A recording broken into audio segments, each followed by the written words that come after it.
This is the Concert Cruiser, and welcome back to Hoof Rock, where I look at the songs of MLP. And it is with great excitement that I give you all my first top 10, where I'll be counting down the top most disappointing songs in MLP. These are songs from the Friendship is Magic series that aren't bad, but they could have been so much better. Now, a few rules before we begin. 1. It can't be a song that I've already talked about, so you guys are getting 10 brand new reviews. 2. Both MLP and EQG songs are on the table. The only ones that aren't are the soundtracks or the Christmas album. Those are getting their own episodes. 3. If there is a musical or a special on the list, then I have to have the same feeling about all the songs in said episode. It will just make it easier to get through all of this. And with that all out of the way, we're counting down the top 10 disappointing songs in MLP. Number 10. The Flim Flam Miracle Curative Tonic. I didn't mind this song very much. I know its big criticism is that it's the same as their previous song, the Super Speedy Cider Squeezy... Dang it. The Super Speedy Cider Squeezy 6000. But sometimes you want a second serving. It was nice to hear that style again, but with different lyrics and a new scam from these guys, which is why I'm being so easy on this song. Plus, what really sells the song for me is Silver Shill. You see, in the magician biz, a shill is someone who was planted there by someone who works for the show, and the shill is always in on the trick. So it was a very nice touch. And I just love how he sings his line. I won't need these crutches to dance out the door. It's like there's a hint of Jimmy Stewart in there. I know too well that I'm just wasting precious time. Number 9. I Can Do It On My Own. I didn't have much of a problem with this song either, because as much of a slacker Zephyr is, we all want to see someone who is failing to succeed, and this song serves as a great transition for that. The only parts where it fails is that the song abruptly starts... Think he can do it? Everybody has times in their lives. More on that in a little bit. And the fact that Zephyr's vocals just don't work well with the girls, at least from a technical standpoint. Their tones are just too far apart. Give it your very best shot. There are times when you want to give up. But from a writing standpoint, I can actually respect this. See, according to Daniel, Jason Thiesen's prerogative is to always get the actual voice actor of the character to sing their own parts, even if they're not the best, because he believes that is the most effective sound. Although there are some exceptions. Still, it's something I respect because it's like one of my favorite bands, Lacuna Coil. They have both a male and a female singer, but they have the same issue. Technically, their vocals don't work well together.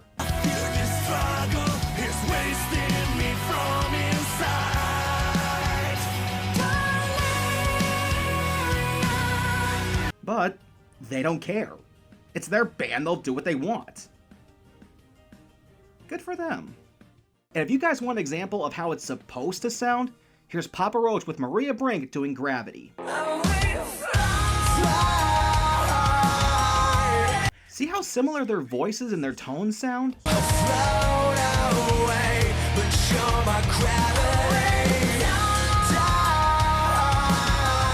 Yeah, it's a good song. Number 8. Sisterhood. My criticisms with this song could be summed up with just one thing. Sisterhood.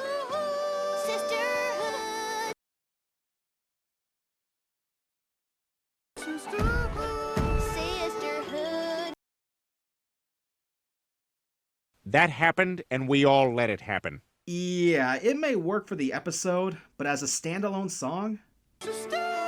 Yeah, no. You listen to that and go, who is that? Without any context, you'd be confused and say, this is awful. But when you know the context, it does make sense, and that's why I'm being easy on this song too. But now, the horseshoes are off. Number 7. The Rainbow Road Trip songs. The way I feel about these songs is the same way I feel about the special. Fun, but basic. I was expecting these songs to be a bit more zippy. I mean, it's a special where they use the same animation as the movie, so I would think the songs would also get an upgrade. But these sound so middle of the road.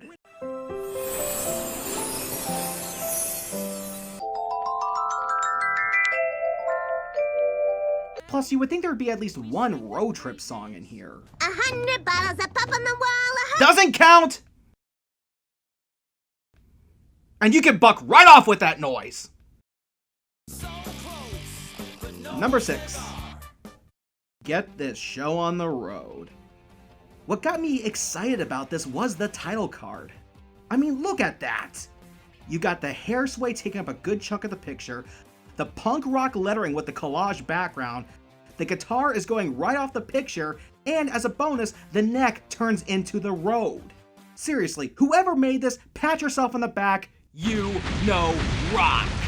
Anyway, the music starts up, and at first, it seems promising. But about halfway through the verse, I realized that this isn't building up to anything. The chorus hits, and...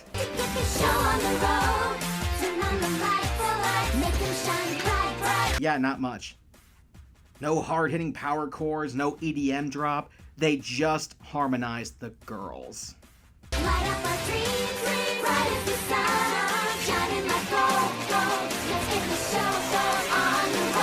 Now, I'm not expecting something like Welcome to the Show, but I was hoping for something a bit stronger, and to top it off, the guitars are low in the mix, and then we get this. You only got one shot. You don't mess around, give it everything you got. A little hard work, a little bit of sweat, and you'll see how far you get. Yeah, I stand behind what I said. None of the girls have ever shown any serious interest in rap music. Number 5. The Purpose in My Life. This song had a lot going for it. A good beat, strong performances, and an adorable new character that fans couldn't get enough of. But where it fails is Gabby's lyrics. Clearing kelps, just give a yelp. Raring to go, ready to help. Rock your little ones to sleep while hanging up the sheets. Cheer you if you're feeling low. Plant your garden, make it grow. While not a Mary Sue, they did go overboard with all her skills. Manual labor is one thing, but when you throw in things like pre-calculus, baseball, dentistry, music, and boat building, this is becoming too much. Plus, I really didn't like this rhyme. Bro, write a piece for your quartet. Filling in on clarinet. It just felt so forced, and it added another skill that she did not need. That's when I reached out to her #1 fan, Finn the Pony, and asked him how he would have written it. Write a piece for your quartet, make it one they won't forget. Oh my god, that is 10,000 times better! I actually wonder how he would have written this whole song. Hey dude, do you still have my Beatles records? In the next episode or two, dude. Number 4. Let the Rainbow Remind You. I was emceeing one of Daniel Ingram's panels, and someone asked him if there were any songs that he made that he did not like. And this was one of them. I don't like Let the Rainbow Remind You. I think it's kind of a hokey song. And that was like the end of the season and it's sort of a rush. I shouldn't say that. Don't let Hasbro hear that. Upon hearing this, I decided to go back and give it a listen. And when we come together, combine the light that shines within. There is nothing we can't do. There is no battle we can't win. yeah, I'm starting to see what he means. I just don't get any deep feeling from this. Plus, it doesn't really carry the weight of everything we just went through. I mean, Twilight just had a DBZ-styled battle with what looks like a satanic centaur. She gets her very own place, her own Hasbro money mill, plot device for the next season, castle. Yeah, that's what it is, castle. And the song that brings it all home is... Let the rainbow remind you that together we will always shine. Let the rainbow remind you that starting to get it? What the heck does a rainbow have to do with anything? Are you talking about their new rainbow powers? What does that have to do with them always shining or it being their time? It doesn't make much sense. And fun fact, another song he didn't like was Twilight's Failure song. On piano, it was sounding great, but somehow when it was recorded, I realized it was just too slow. Like, that song needs to be like 20% faster. And it was Number 3. Fit Right In. While the episode was great and Kazumi Evans puts on a fantastic performance, my problem with the song is that it doesn't feel as whimsical as Rarity's previous songs. Think about it. Becoming Popular has that wonderful piano piece.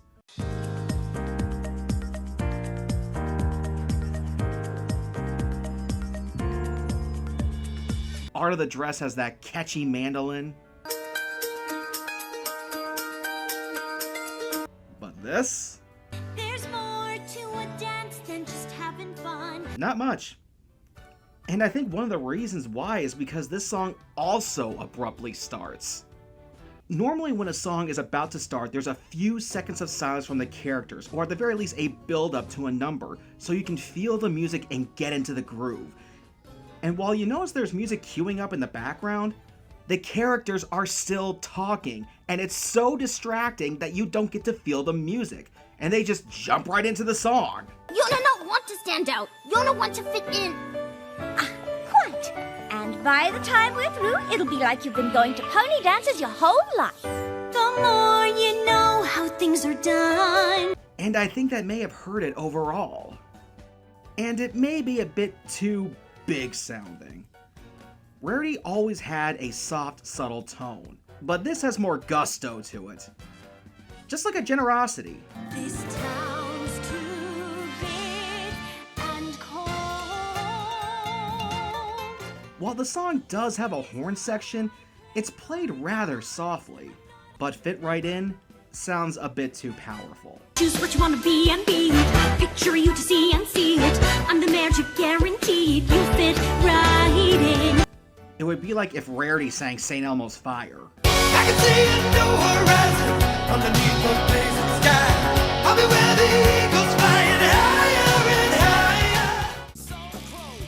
higher. Number 2. So Much More to Me. Yeah, you know where to send your hate mail. What bothers me about this song is two things.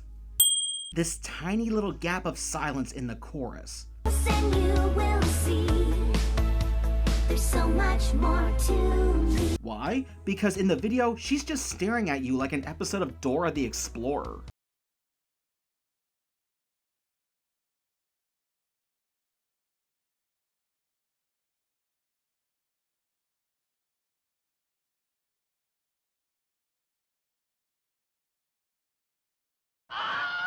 Yeah, it feels uncomfortable. And when you're listening to just the audio, you stand there going, hey, why'd she stop singing? That being said, maybe it feels warranted. I don't know how many of you out there are familiar with songwriting or music in general, but with music, you have to go by what you feel, and that can be very tricky, because you don't know what you're feeling is accurate or if it will last. Those feelings could be gone by next morning, so maybe the gap of silence felt right. But if that's the case, then I would have liked to have heard a raise in her voice after the gap. Here, listen carefully. This is the chorus as is. I'm not just shy, look close and you will see there's so much more to me. Notice her voice stays the same tone. Now, here's the same line, but with a little spike in her delivery. I like the quiet, I like the calm. Turn it up, sing along. I'm not just shy, look close and you will see there's so much more to me. See how much better that sounds? It shows that maybe there is more to her than we think. And speaking of which, Fluttershy's attitude. She's telling us to look closer and we'll see that there's so much more to her. Well, why should I look closer when you won't even make an effort to join us here in the real world? Remember, this started with her being asked to join the girls at a karaoke party and she turned it down. So why should we look closer? You're not here with us, so how are we supposed to do that? Are you going to be holding a party at your place? Then how are we supposed to look closer? I'm not saying she has to become the life of the party, but if you want people to know there's more to you, then make an effort so that we can. And no, baby steps is not an excuse. By this point in the series, Fluttershy has performed in front of a huge crowd and has helped taken down several magical villains. We're beyond baby steps at this point. I know this may be a hard pill to swallow because a lot of us are like that, but if you want us to see that there's more to you than what's on the surface, then you have to be willing to step out of your comfort zone and into the light. I mean, can you imagine how this story would have played out if she did go to that karaoke party and she sang this song? People would see a new level of confidence in her and be more interested in knowing her. It would have shown people that she's brave enough to get on stage in a more intimate setting and tell everyone there is more to her than we think. But instead, we got a Flutter cliche.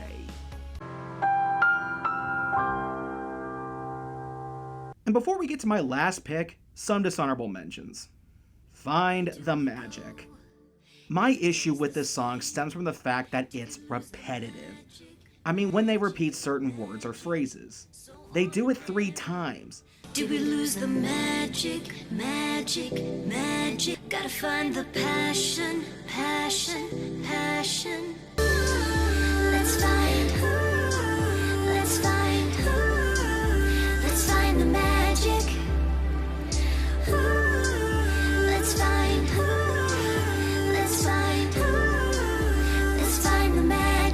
Regardless of the rule of 3, after a certain point, it feels like they're just filling up time. And we did not need a picture of a taco on Sonata. I get they want to do a reference to Taco Tuesday from the movie, but it sticks out like a sore thumb. Why not just have her snag one off the hands of a concert attendee? And while this is not a rock song, it is still in their style, so I spared it. The rapping history of the Wonderbolts. Say whatever you want about this song, but it's funny. This is the first time they did a rap in MLP and they gave us 80s pop rap. And boy, did I love the cheese. The Perfect Stallion. It works for the episode, but not so much as a standalone song. It's not structured like a regular song with verses and choruses.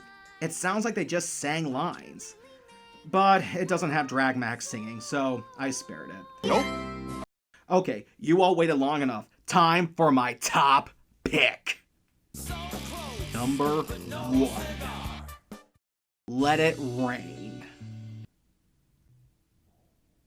I really wanted to like this song. Scratch that. I wanted to love it. It had so much potential. We got one of their best characters performing in the ring with an acoustic guitar at a concert, which is my territory, by the way. It has beautiful lyrics, and then the music has a total identity crisis.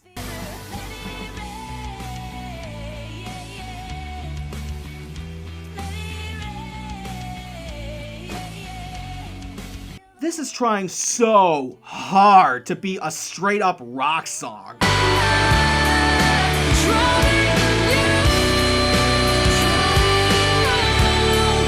But they decided to go with indie rock.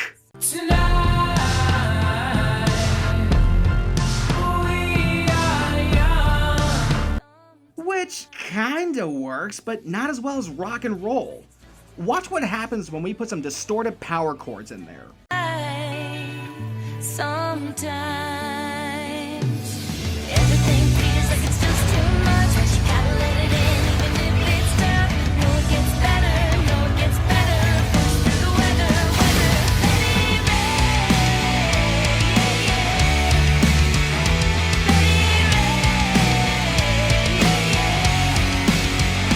Don't be afraid, what's coming down. Sometimes it hurts, you figure it out.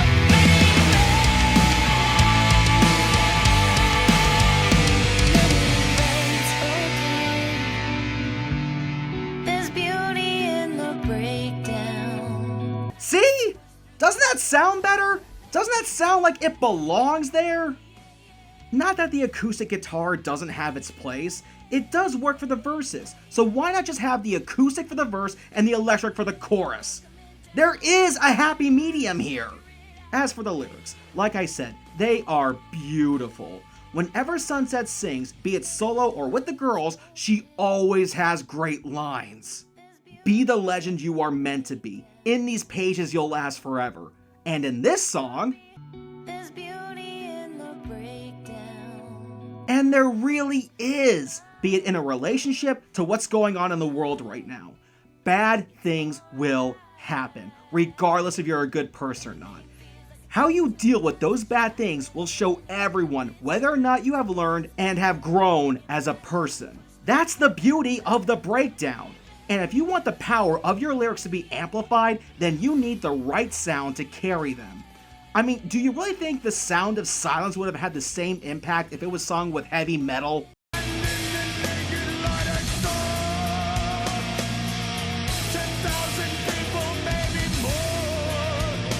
Yeah, now compare that to Disturbed's cover.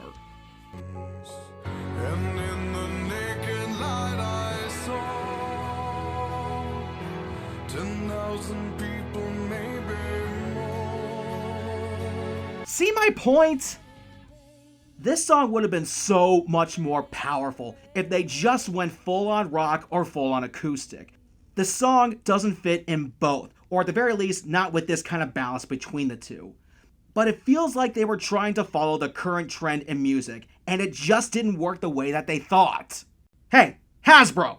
It didn't work for Linkin Park, and it didn't work for Papa Roach. What makes you think it'll work for MLP? It's called marketing, Cruiser! The boomers hate it, and the kids love it because it's trendy! Oh, f*** you! Hey guys, give a round of applause to all of our performers. Tell them how they did by leaving a comment below, liking the video, or sharing it with your friends. And be sure to check out all of our social medias. Links are in the description.